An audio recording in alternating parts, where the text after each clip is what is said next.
BA प्रथम वर्ष की छात्राओं हेतु आज हम आदिकाल की प्रमुख प्रेरक परिस्थितियों के बारे में चर्चा करेंगे।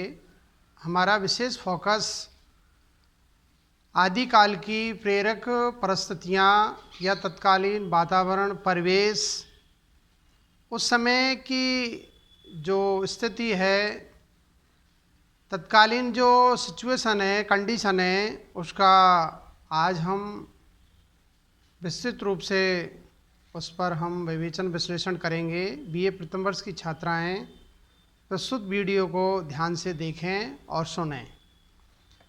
अब से पहले हमने आदिकाल की प्रस्तावना और समय सीमा तथा आदिकाल का जो नामकरण विषय है उस पर हमने चर्चा की थी। आज का जो बिंदु है, आज का जो चर्चा का विषय है, वो प्रेरक परिस्थितियाँ, तत्कालीन समय की जो राजनीतिक, धार्मिक, सामाजिक, साहित्यिक, सांस्कृतिक जो परिस्थितियाँ हैं, तत्कालीन परिवेश है, वातावरण है, उसका बखूबी चित्रण प्रस्तुत करेंगे। तो हर युग की परिस्थितियों के परिवेश में ही तत्कालीन साहित्य का या काव्य का सृजन किया जाता है। परिवेश का प्रभाव तत्कालीन जो सृजनकार हैं, कृतिकार है, उस पर पड़ता है। तत्कालीन समाज से, परिवेश से वो प्रभावित, प्रेरित होकर ही क्या है, साहित्य का सृजन की ओर बढ़ता है। तो साहित्य सामाजिक यथार्थ की जीवंत व्याख्या है। साहित्य क्या है? सामाजिक यथार्थ की जीवंत व्याख्या है। अतः समाज के संस्पर्श से वह अछूता नहीं रह पाता है। अतः समाज के संस्पर्श यानी उसके संपर्क से वह अछूता नहीं रह पाता। सामाजिक इकाई के रूप में वैयक्तिक जीवन के परितोष,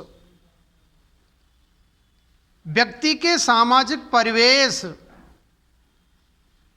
अंतर्वैयक्तिक संदेहों, अंतर्वैयक्तिक यानी एक दूसरे से क्या है, आपस में जो सस्पेंस होते हैं, संदेह होते हैं, शंका होती है, उसका भी समाधान किया जाता है। तो अंतर्वैयक्तिक संदेहों, संदर्भों और अंतर्विरोधों का वैविध्यपूर्ण स्वर ही सामाजिक गतिशीलता का कारण बना करता है। और साथ ही साहित्यिक रचना धर्मता का प्रयोजन भी बनता है। यानी साहित्य भी क्या है, उस परिवेश से प्रेरित और प्रभावित होकर साहित्य का सृजन किया जाता है। तथ्य यह भी है कि प्रत्येक युग की अपनी परंपराएं होती है, अपने संदर्भ होते हैं और अपना एक परिवेश होता है। उसी से प्रेरित, प्रभावित होकर साहित्य का सृजन होता है, जिसमें वह जीवन भी आ जाता है जो उस समय की स्थिति से जुड़ा होता है। आदिकाल की प्रवृत्तियों और उसमें उपलब्ध साहित्य का मूल्यांकन, विवेचन करने से पूर्व उन परिस्थितियों को जानना आवश्यक है जिनसे प्रेरित होकर आदिकालीन साहित्य लिखा गया है, उसका सृजन हुआ है। तो तत्कालीन परिवेश का हम आकलन करते हैं। तो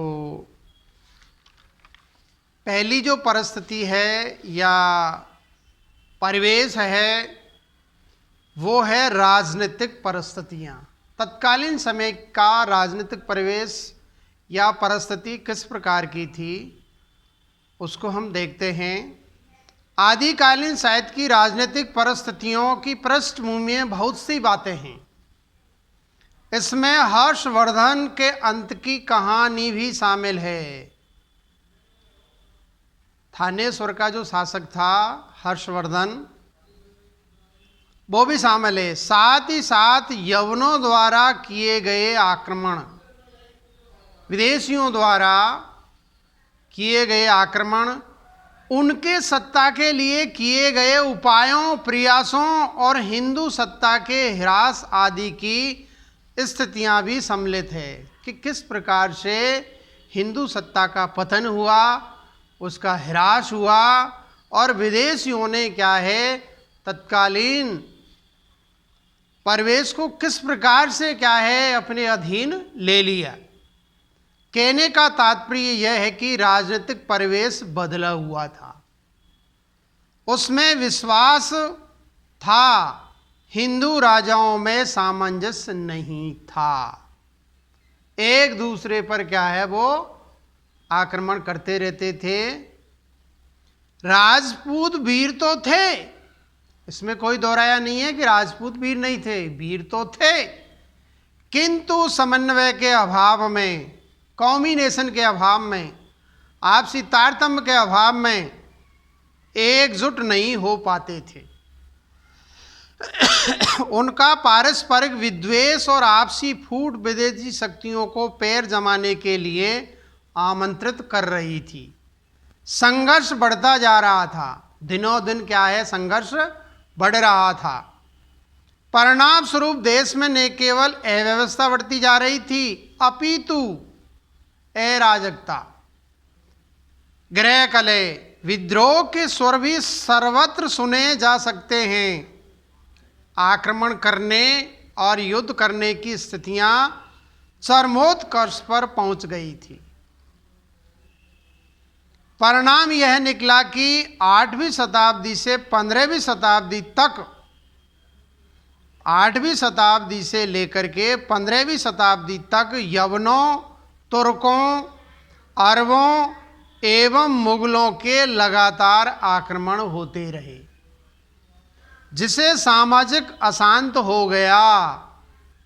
समाज क्या है दूषित हो गया, समाज में उथल पुथल मच गई। ऐसी विषम परिस्थिति में जनता के सामने दो ही विकल्प रह गए थे, या तो वह साहस, शौर्य और वीरता के भावों का प्रदर्शन करती हुई युद्ध के मैदान में अपना जौहर दिखाती, या हताश नाराज होकर आध्यात्मिक उद्बोधन की ओर बढ़ती या उसकी शरण में जाती। या तो क्या है विदेशी शक्तियों से वो संघर्ष करती, लड़ाई लड़ती, युद्ध करती, या फिर बाद में क्या है हताश नाराज होकर के आध्यात्मिक उद्बोधन की ओर बढ़ती या उसकी शरण में जाती। इन दोनों प्रवृत्तियों ने जनमानस को धर दबोचा था। परिणाम स्वरूप ये दोनों ही स्थितियां जिस मानसिकता से जुड़कर सामने आई, वही मानसिकता आदिकालीन साहित्य में अभिव्यक्त हुई है। इसके अतिरिक्त यह तत्व इतिहास से स्पष्ट हो जाता है कि हर्षवर्धन के शासन से संस्कृत भाषा और उसके कवियों को काफ़ी सम्मान प्राप्त था, जबकि राजपूत राजाओं ने जनभाषा एवं जन कवियों को अधिक महत्व दिया। इसका प्रभाव भी तत्कालीन साहित्य पर पड़ा और इन्हीं प्रभावों से प्रेरित होकर आदिकालीन साहित्य रचा गया, उसका सृजन हुआ। अब हम अगली परिस्थिति के बारे में चर्चा करेंगे। पहली राजनीतिक परिस्थिति होगी, अब दूसरी है धार्मिक परिस्थिति। तत्कालीन धार्मिक परिवेश कैसा था तो चर्चा करते हैं हम। आदिकालीन परिवेश में धार्मिक परिस्थितियां भी अच्छी नहीं थी। धार्मिक परिस्थिति है या धार्मिक स्थिति सी या धार्मिक दृष्टि से देखा जाए तो ये परिस्थिति भी अच्छी नहीं थी, अनुकूल नहीं थी। वे भी राजनीतिक परिस्थितियों की भांति अनेक स्थितियों को उत्पन्न कर रही थी और उन सब स्थितियों का प्रभाव तत्कालीन साहित्य पर पड़ रहा था। शंकराचार्य की अद्वैतवादी व्याख्याओं ने तत्कालीन बौद्ध धर्म की कपाल क्रिया कर दी। कपाल क्रिया कर दी यानी बौद्ध धर्म को बहुत ज़्यादा क्षति पहुंची थी। किससे? शंकराचार्य के अद्वैतवादी धारणा से। अप्पय दीक्षित ने वैष्णववाद से बौद्ध धर्म को काफी आघात पहुंचा। अप्पय दीक्षित के वैष्णववाद से बौद्ध धर्म को काफी आघात पहुंचा। फिर वह हीनयान महायान जैसी शाखाओं में विभक्त हो गया। हीनयान दो शाखाओं में डिवाइड हो गया, विभाजित हो गया, हीनयान और महायान। हीनयान यानी छोटी गाड़ी और महायान बड़ी गाड़ी।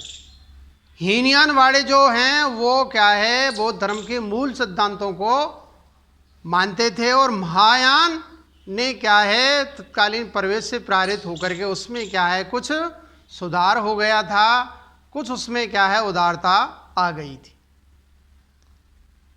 महायान जैसी शाखाओं से वज्रयान सहजयान जैसी शाखाओं का विकास हुआ। ये शाखाएं मंत्र तंत्र व्यभिचार और वाम मार्गी साधनाओं से या साधनाओं में अधिक डूबी रही थी। योनि पद की उपासना प्रारंभ हो गई तथा सिद्धों ने निम्न वर्ग की नारियों को महामुद्रा, भैरवी, त्रिपुरा सुंदरी, तामा और योगिनी आदि कहकर भोग विलास के लिए उत्तेजित किया था। तो देखिए किस प्रकार से बौद्ध धर्म का विक्रूर रूप हमें बहुत ही भ्रष्ट रूप देखने को मिलता है। जैन लोग भी कष्ट साध्य साधनाओं के अतिरिक्त तंत्र मंत्र की क्रियाओं में आनंद लेने लगे थे।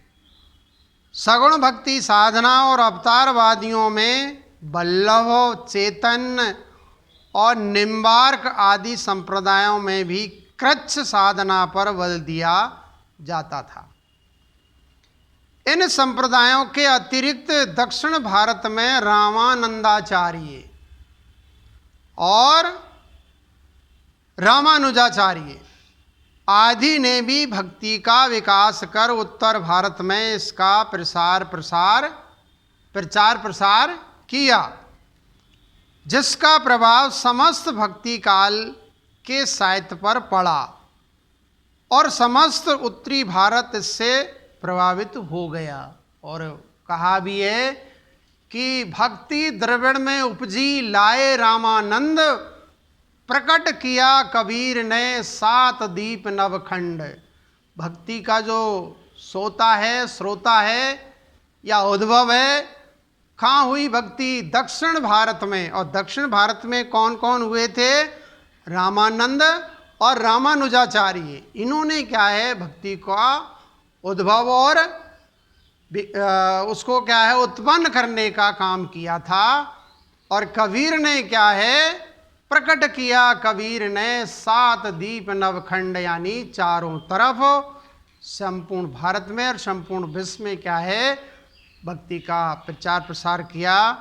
आज इतना ही, और हम कल चर्चा करेंगे। धन्यवाद।